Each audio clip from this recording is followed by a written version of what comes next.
Okay, this is it.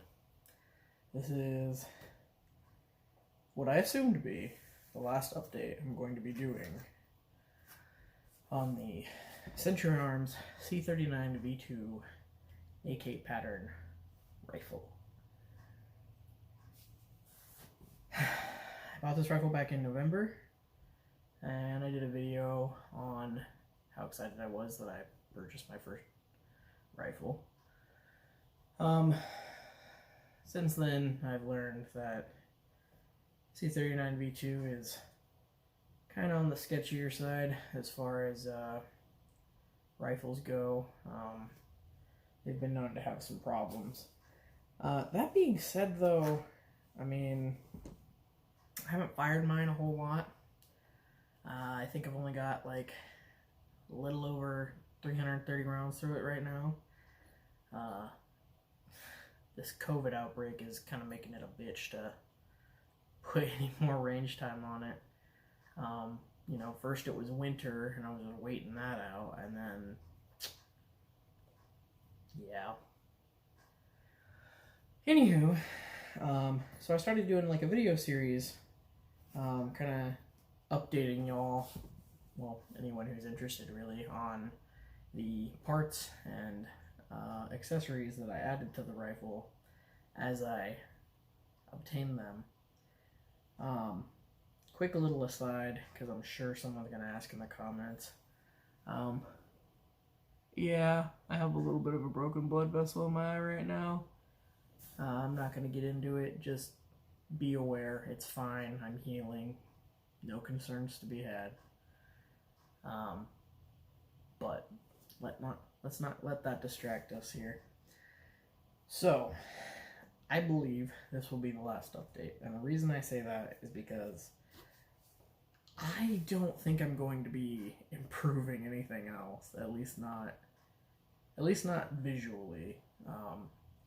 You know, maybe someday down the line I'll get like a better trigger, maybe a better bolt, maybe a better, you know, barrel, maybe I'll get a adjustable gas tube or gas system, you know, things like that, like the internals, the important parts that I have neglected. But, you know, with the rifle having the history that it has, I'm not comfortable like putting that kind of money down on those kind of upgrades until I know that this thing is going to last. And I mean, obviously, you know, Robski over at AK Operators Union, he was able to put 5,000 rounds through it, but it was in pretty bad shape by the end of it, and he didn't seem to give it a vote of confidence. You know, he seemed to say, like, you know, hey, if you're, you know, one of those, you know, closet queens that just keeps your guns in your closet, which I absolutely do, and you don't make it to the range a whole lot, then the gun should be fine. So I'm hoping that that's kind of where I fit. I mean, I don't think he was necessarily advocating for the rifle in that respect, but I mean, different strokes and whatnot. You know, I'm not a range junkie. I'm not like a combat operator. I don't shoot for a living. It is literally just a hobby of mine. And even calling it that is kind of treading the realm of glorification. But anywho, let's get into the last upgrade. Dramatically unzip. The last upgrade is, well, actually there's two upgrades here, but I'll get into that. The last upgrade is probably the most important upgrade, and that's the reason why I neglected it for so long, because it comes with a little bit of a price tag. I kind of went with the budget option here, but I finally have an Optic. That is easily the most important part of a quality rifle, which is not to say that you can't use a rifle without an optic, but putting an optic on a rifle is like putting a rifle on a rifle. You know, it makes that much of a difference. It usually makes that much of a difference. The unfortunate thing, I had to find out the hard way, is that because this is a Century Arms C39v2, they have a proprietary side rail mount. And that means that the only side rail, optic rail, that works with that side rail is their proprietary optic rail. So I had to specifically order their optic mount, which was really frustrating because I literally, like, got my stimulus check, ordered the master mount from AK Operators Union, and literally watched a video within 2 minutes of making that order, and found out that, because Robski says in it, like, the master mount won't work for the C39v2. And I'm like, fuck. So I immediately tried to cancel the order, asked for a refund. Robski got back to me in, like, I shit you not, like 15 minutes. Like, I must have just caught him just as he was waking up or something like that, because, like, he got right fucking back to me. And it took a few days for the refund to process, but that's totally understandable. Anywho, that's boring, nitty-gritty details. So yeah, so this is just a proprietary Red Army standard, so it's meant for the RAS optic mount. Is it good? I don't know. Haven't used it yet. Still fucking dealing with COVID. But this was only $80 on opticplanet.com, so that's nice. I'm assuming it's fucking cheap because nobody fucking wants it, because it's exclusive for this stupid fucking rifle. Well, and the RAS. But, I mean, maybe you can put it on the Wasser as well, if the Wasser has the Century Arms side mount on it. I don't think it does normally, though. I think that'd be something you'd have to, like, get as a special offer. Anywho, so the optic itself, I went with the Spark AR Generation 2 from Vortex. And it's, god damn it. Yeah, I'm amateur. That's how you know this shit isn't fucking fake. Not that it would be, but neither here nor there. Why the fuck is my bolt held back?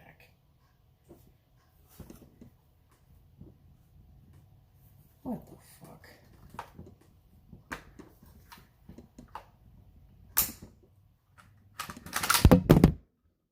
Yeah, we'll deal with that in a second. I don't know why the fuck my bolt's been fucking held back. God damn it. Hope that didn't fuck with it too much. You probably already noticed that. I didn't even fucking notice that. That's how fucking amateur I am, though, honestly. Like, I don't even notice my fucking... Okay, come on now. Didn't even notice my bolt was open. Anywho, so yeah, the Spark AR Gen 2, it's about $200 on Amazon. I've seen them all over the place, honestly. These are pretty popular.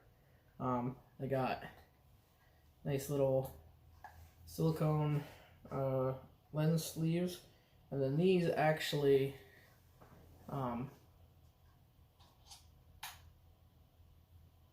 contour into each other, so you can kind of just snap them in there so they hold themselves together so they're not in the way. You can just pop them right back. And then yeah, the cool thing is, in my opinion, this is run on a AAA battery.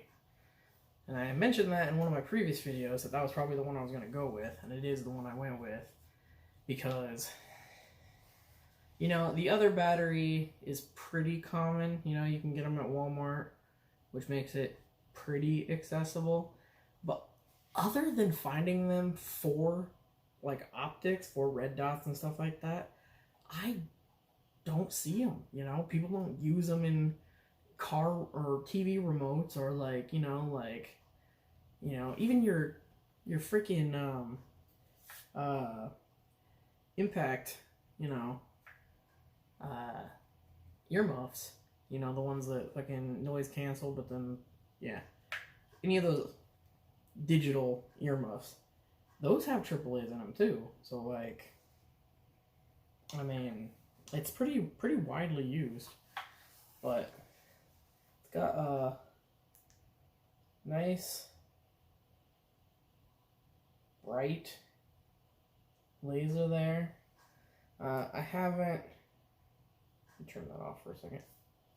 Haven't actually gotten a chance to zero it because, once again, COVID bullshit.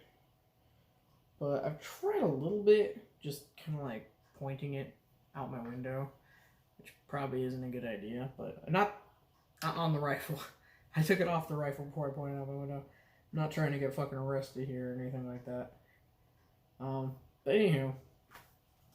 But yeah, so that is the big final update that I've done to this thing. And honestly, this might be a cheap, shitty rifle, if you ask anyone in the AK world. But can we just appreciate the fucking look of this damn thing? This looks like a fucking nice, fucking tactical combat rifle, if I do say so myself. Maybe I'm just a little proud of my work here. Not that I worked on anything, I just put it fucking together. And most of these parts are just fucking snap in, snap out. Anywho, the only other upgrade I've done since my last video is I went and got a mag coupler for my PMags. So we'll go ahead and, these are live rounds, but I'm not going to rack this thing, and the safety is on, so don't worry. Amateur as I am, I'm still safe. So there it is. That is my fucking, as Barry would say from Iraq Veteran 88, my Mall Ninja Tactical AK. Now, you might be thinking to yourself, with all those bells and whistles on that, isn't that fucking heavy as shit? Yeah, it's pretty heavy. Let's go ahead and take this out so I don't hurt myself or my loved ones or my property. I don't have property, I rent.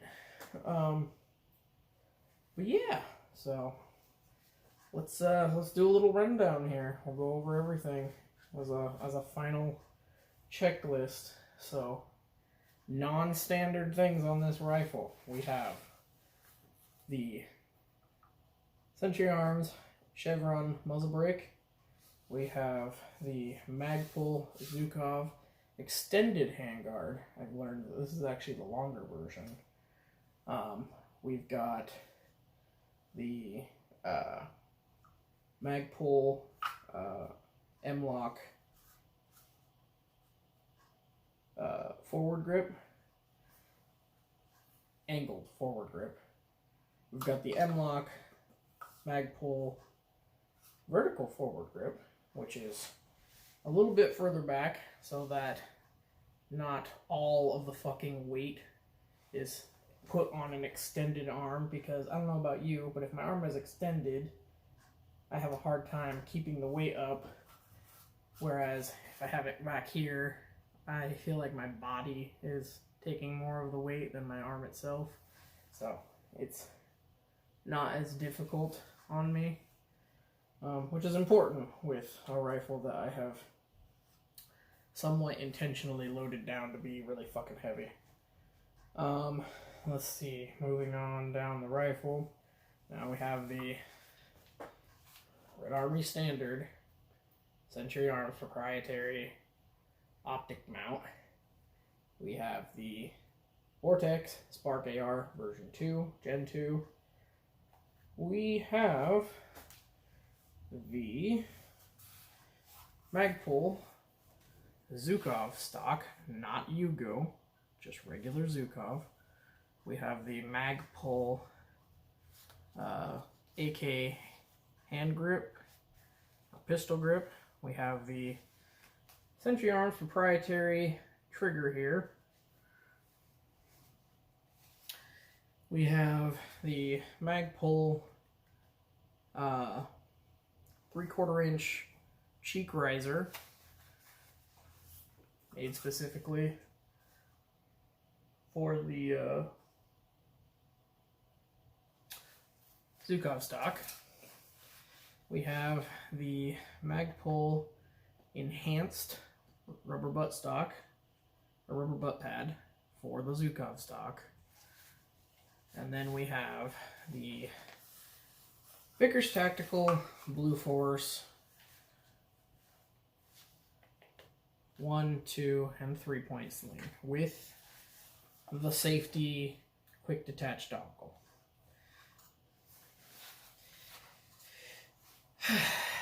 I have sunk a lot of money into this thing. And that's on top of the fact that I paid extra for it for absolutely no reason other than availability. Overall, I am really happy with this thing though. What little I have gotten to shoot with it, I enjoyed thoroughly. This being a milled rifle, I do not feel any fucking recoil. People might spit on C39v2 and Century Arms, but this is without a doubt the cheapest milled rifle you are going to be able to find as far as AKs go. And for it being, you know, a milled rifle, it's honestly not that heavy. I mean, it's heavy, but it's not that heavy. And the weight feels pretty evenly distributed across the entire platform. I am a very weak man, and I am literally just holding this with just the webbings of my hands right now. Like, this is hardly anything. And once you have a sling, you know, actually taking that some of that weight off, it's even less of a problem. Which is why I think sling is a really important part of a rifle platform if you're trying to build yourself an effective combat rifle. That sling is going to be important. Anywho, oh, and then the Magpul PMag coupler, along with, I don't even know how many mags I have now. 7, 8. Let's see. 1, 2, 3, 4, 5. God damn it. I knew that was going to happen. Anywho, you know what? We're pretty much done with this video, so unless you find me going absolute full retard and putting a Franklin Armory binary trigger on this thing,